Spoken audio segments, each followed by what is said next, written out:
kwaba shoko eba to my GHSO munia bamo some for na ama obusa training issues and as I pray me there ebe some more ewufide asum. Now we dey update on the story about Riakani and the bad boy no any ebiemu so no allegedly so no able to just say Eagle Prophet and the year and the bane papa no see an update about story no chere say Gloria Kani ataba bontin ebiema te se obeche ensem no eye na mbeka ya some time ago last week no one ma after Eagle Prophet the prophecy ba bontin for Ghana elections on 7 December masu biemu no wo ba bontin ebe kasafa Eagle Prophet baby I would deny ono Gloria Kani ene ne ba no ewo social media so now we can say no chere mu chere say wono wa try ban so protect obe protecting Eagle Prophet no image prophet ring of odro no obe protecting the image our public na so akwa say o protecting the image ni nia no kwase ebo kese na odifo no edibu ne say wontimi acknowledge say no press ne ba no ne no what say in secret na te say Gloria Kani na twin say wo church ensem Timun say betu the Facebook post mu no enkophobia woti o mafuto etu ne fofa o mani te say ko yi post kra efi page onum na so timun say sanatri for kan say mi say so tina poche ni eden oje wo adena nyam be no abro no so asaba ponti bi abachem say Eagle Prophet ebunia ye pa so be deny say akula be man na wo de no betu woni wono Eagle Prophet picture enye ne badia and there one way DNA test na say the refia and wo kan no anaju de suomu 10 p.m. and wo ba ni fie betu akula ni dey sign image no no am betu protect no Gloria Kani so pene so man until 10 p.m. and wo be fie betu akula ni dey enu ponsi wo kra na sorry for na so members obi eni say so of mama although but Gloria Kani see a side chika wo Eagle Prophet woni no hwehwe wa te say akula no wo ba woni no fa yefu ni say wo ka say akula no nya wo ba nya wo moja woni makula no be bia na so no Gloria Kani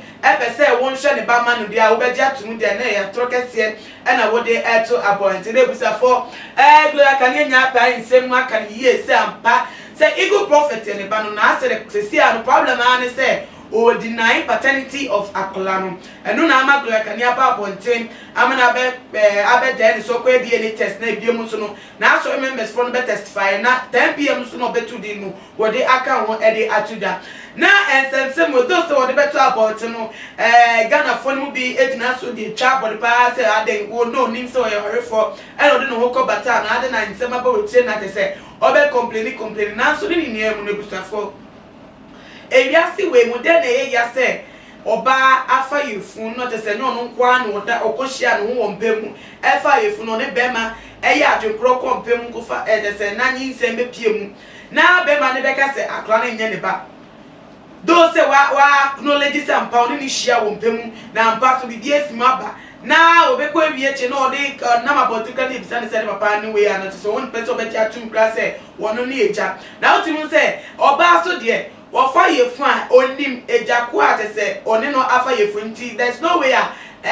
according to me Gloria Kani be shed that say was sorry keke me obekenka ensem e de ato Eagle Prophet so ono emu no so evangelist wasakra enti dey ba na she stand to gain from say worker asem e de ato Eagle Prophet so now we go do for it to set an example say o person who prove a point enya kasa nya keka Onu agata de betu da say wonyi ntum dia ene munye blood test DNA abefu de aba say wonyi ndi say maybe asem na wo kana to so na na sakula no e obadia betu ana ma akoye na say wo kra hospital do be ko na wo beto be ti wa tum kra wo dia obe feel comfortable no obetumi ade na ko ho ate say oba koye o test wo na de be pie fi ma ba bia no be ye o proof na wo di nam na te say ye grant we interview ye bi sa on sem na say wa ba oba point be church en sem na ka sakula nya obadia na no ate the infutro na ye to egu Ghana for ye ni so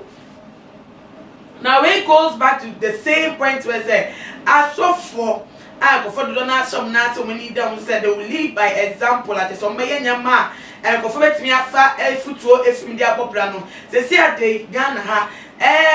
anya Ghana ha kra po ya fa fane ni ase ya aginsem se see anu social be na eto mo ntimi mo ntra biem wo mo ade mo tutu social mu se wo yire odi fo wo yire na se twanche akofa another person a no so ka say popular figure now na for yefun na fe de ko bi etire no ne just paternity responsibility ni anu na akose na say o china say na akoye nsem those are the mistakes has already been made crampono there are better ways to avert consequences the people with na say nsem na di chire ba no there are other way wetimi asolve ya those say we image na dey better tainted but still na crampono obetimi asava we image kakra dey film now so ye jane to us na dey kona enye fine fata entiwe die ye shop ase Ghana for ni akra be dia to me say hu be hia say ego prophet na glory kan ejina so awaka go for abeka eyetresi patokra beka ebi so ono ele ye ne ba ne papa no wo be sori no be kenya no so be so prove a point kan ye say nye no kresa no go die ne test no do be try be dia to na de we di say no ko ne die na ye ta aka so nye responsible no bo hu kra no na ambata on nyame nenam na nyame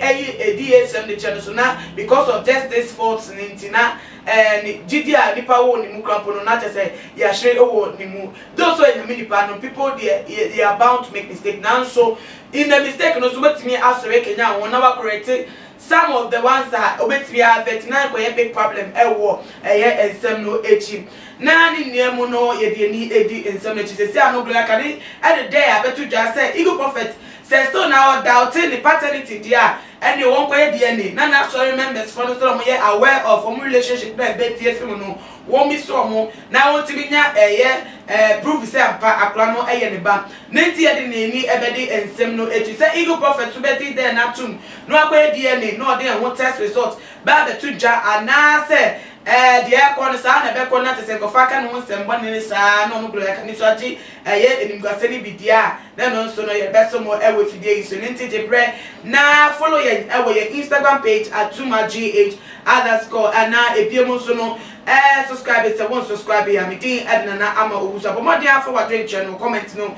why your comment section one no na just say immediately besi ehase na me ado my best edi ehia bi makram Too much GH. We did that say Japan. A break and best TV. Me share too much GH. The move for. Hey, almost sports and as entertainment. Hey, the move for. Munko so show mo. No anybody GDB. Madam, I love you. Me did the Isaac Ojampo. But me family the great tempo. Bring. One man come on here. Too much GH. Too much GH. Mu too much. Na me so me I'm more fire. Too much GH. We are boy what? Shout out to your fans and everybody who is watching Too Much GH.